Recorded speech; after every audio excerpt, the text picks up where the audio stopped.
ഉമ്മയുടെ അമ്മ വീണ്ടും ടെലിഫോണിൽ ചേരുകയാണ്. അമ്മ, ശരിക്കും അമ്മയുടെ ആശങ്കയൊക്കെ എനിക്ക് മനസ്സിലായി. പക്ഷേ അമ്മ അതിനകത്ത് പേടിക്കണ്ടെന്ന് പറയാൻ ഒരിക്കൽ കൂടി ഞാൻ വിളിക്കുകയായിരുന്നു. പോലീസ് ഉദ്യോഗസ്ഥന്മാരാരെങ്കിലും അമ്മയെ വിളിച്ചോ? പോലീസ് ഉദ്യോഗസ്ഥന്മാർ ആരെങ്കിലും വിളിച്ചോ? എന്നെ വിളിച്ചിട്ടില്ല. അതല്ലേ നമ്മുടെ ഇത്. നമ്മൾ എത്ര നേരമായി അവരിങ്ങനത്തെ ഒരു സംഭവം എന്നെ വിളിച്ച് അറിയിച്ചിട്ട് പോലും ഇല്ല. ഞാൻ മനസ്സിൽ ഓർക്കണം, നമ്മളെ ഇത്ര കാര്യങ്ങൾ അറിഞ്ഞു കഴിഞ്ഞാൽ അവരെന്നെ ഒന്ന് വിളിക്കണ്ടേ?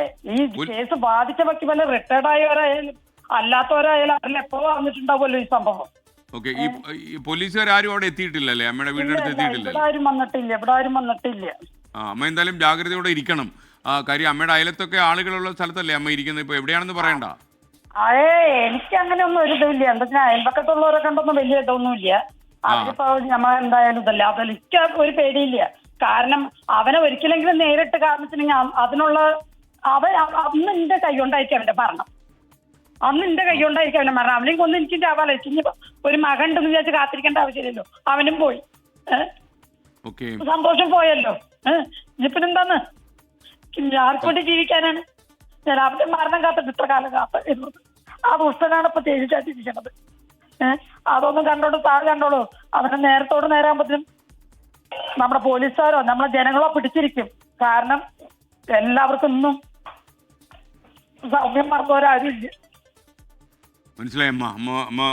എന്തായാലും അമ്മ, പോലീസ് വലിയ തെരച്ചിൽ ഇപ്പം തന്നെ ട്രെയിനുകളിലൊക്കെ തന്നെ ഒഴിഞ്ഞു കിടക്കുന്ന ട്രെയിനിൻ്റെ കമ്പാർട്ട്മെൻറ്റുകളിലൊക്കെ തന്നെ നമ്മുടെ പോലീസ് തിരയുന്നുണ്ട്. വ്യാപകമായ തെരച്ചിലാണ് ഏർപ്പെടുത്തിയിരിക്കുന്നത്.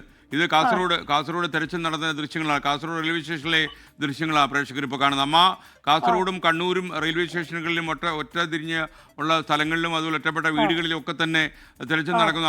അമ്മ ഒരു നിമിഷം ടെലിഫോണിൽ നിൽക്കുക. നമ്മുടെ ഈ കാസർഗോഡ് അരുൺ പാറക്കൽ പറയും ഏത് രീതിയിലുള്ള തെരച്ചിലാണ് നടക്കുന്നത്. പറയൂ അരുൺ.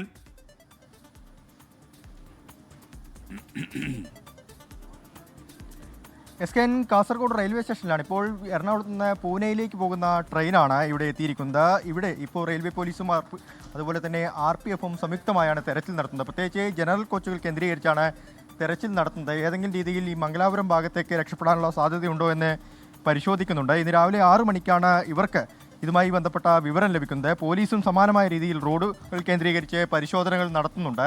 ഈ ചരക്ക് വാഹനങ്ങളൊക്കെ കേന്ദ്രീകരിച്ചാണ് ചരക്ക് വാഹനങ്ങളിലൊക്കെ കയറിയും മംഗലാപുരം ഭാഗത്തേക്കൊക്കെ രക്ഷപ്പെടാനുള്ള സാധ്യതയുണ്ടോ എന്ന കാര്യങ്ങളൊക്കെ തന്നെ പരിശോധിക്കുന്നുണ്ട്. എന്തായാലും രാവിലെ 6 മണിക്ക് ശേഷം 3 ട്രെയിനുകൾ ഇപ്പോൾ കാസർഗോഡ് വഴി കടന്നുപോയിട്ടുണ്ട്, മംഗലാപുരം ഭാഗത്തേക്ക് കടന്നുപോയിട്ടുണ്ട്.